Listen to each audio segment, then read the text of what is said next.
Olá, pessoal. Hoje nós iremos conversar sobre a semana 3 do PET, tá? Daqui do estado de Minas. Nessa semana 3, o tema a ser trabalhado são os registros da história, as linguagens e as culturas, com o objeto de conhecimento, a origem da escrita e a noção de fonte histórica, né? Para a transmissão desses saberes, culturas e histórias. Para se ter na ciência histórica, para se ter a escrita da história, é necessário ter fonte, tá? Para a gente poder realmente escrever com uma forma mais exata aquilo que ocorreu, certo? Então, para isso aqui, os conteúdos relacionados. No PET é na página 71, que começa a semana 3, vocês irão encontrar esse assunto, tá? Os conteúdos relacionados às diferentes formas de registros da história, oral, escrita, pictográfica ou desenho, imagética, eletrônica, que é algo mais atual, e musical. A produção do conhecimento histórico, os efeitos das fontes históricas na vida política, social e cultural da sociedade. Então ela inicia, né, o PET inicia com um texto introdutório, tema as diferentes formas de registros da história e sua contribuição para a preservação da memória. Caro estudante, nessa semana você identificará os processos de produção, hierarquização e difusão dos marcos de memória e discutirá a presença e a ausência de diferentes grupos que compõem a sociedade na nomeação desses marcos e referências da memória. Os marcos e registros da história foram produzidos e difundidos por um grupo social, e que por isso podem ser ou não representativos de todos os grupos que compõem a sociedade. Um marco histórico seria uma data importante, muito importante, por conta de algum acontecimento, por exemplo, 1500 é um marco histórico do descobrimento do Brasil, entre aspas. Então, é uma data de algo que aconteceu, que para os que escreveram a história naquele momento foi algo fundamental, muito importante. Então ele ficou na história, por isso que a gente chama de marco. É algo que está marcado na história, tá? Todos os dias são marcados na história, mas esses marcos são tidos algo muito importante, alguns fatos muito importantes que aconteceram naquela determinada data, certo?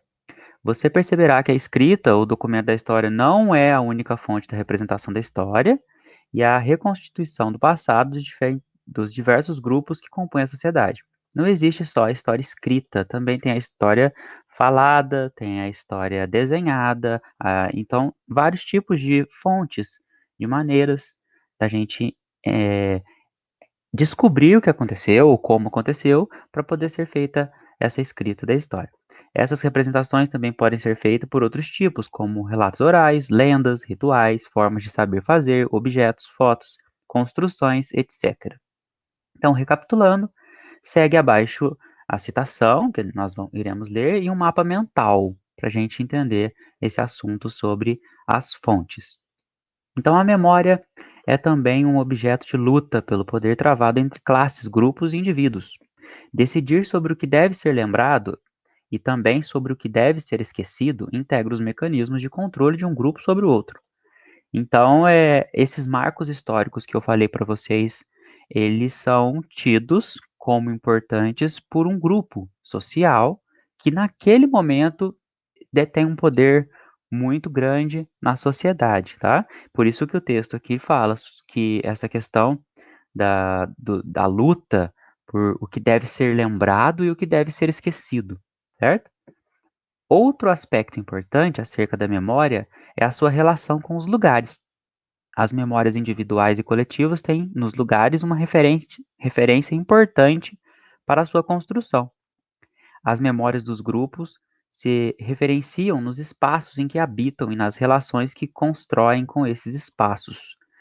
Então, uma memória individual seria a memória pessoal, a minha memória, a memória de vocês, em relação a alguma coisa que vocês viveram, alguma coisa que vocês presenciaram.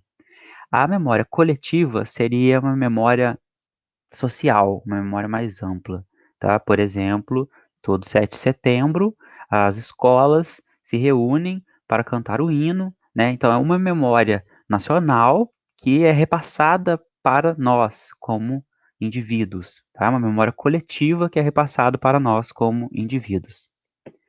Os lugares são importantes referências na memória dos indivíduos, uma vez que as mudanças empreendidas nesses lugares provocam mudanças importantes na vida e na memória dos grupos. O mapa mental, depois vocês vão ler com mais calma, né, na página 72, ele mostra os tipos, alguns tipos de fontes históricas, existem outras, tá? Aqui mostra as fontes visuais, uma pintura, uma fotografia. As fontes escritas são documentos oficiais, né? Ou poderia ser, por exemplo, um caderno, uma agenda. As fontes orais, são entrevistas, músicas.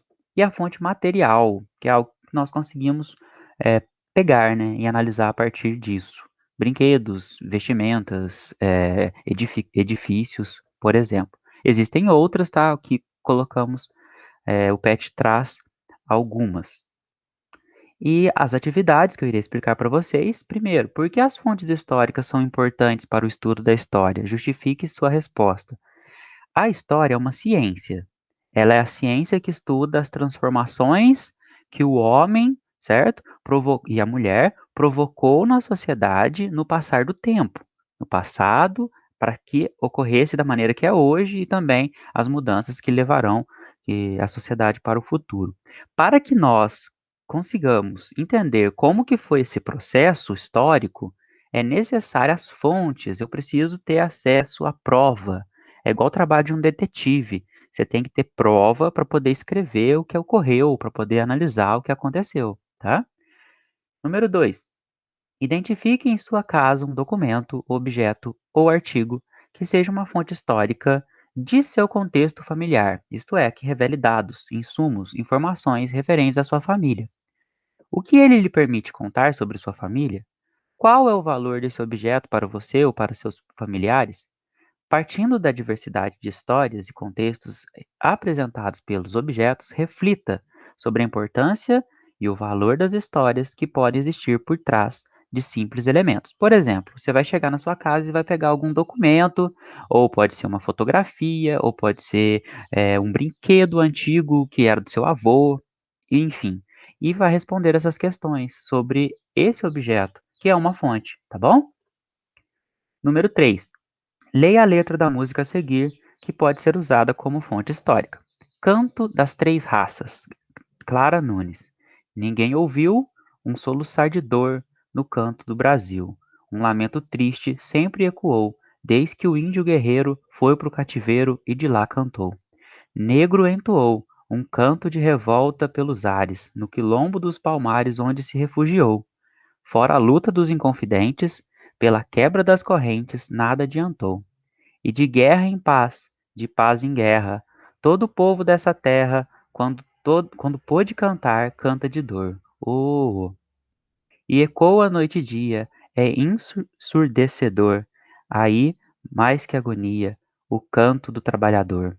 Esse canto, que devia ser um canto de alegria, soa apenas como um soluçar de dor. Ao analisar a fonte histórica acima, essa música, é possível perceber qual era a intenção de sua produção e o que ela pode nos revelar sobre o passado. Aí vocês podem fazer parte a parte, porque ela fala de várias coisas, né? Então você pode pegar um pedacinho quando vocês forem responder essa questão e analisar. Aqui ele fala do índio, aqui ele fala da questão do negro, aqui ele fala da luta dos inconfidentes, aqui do trabalhador e por aí vai, tá? Então são essas três questões até a página 73 que vocês irão fazer nessa semana. Pessoal, muito obrigado pela atenção e até a próxima semana.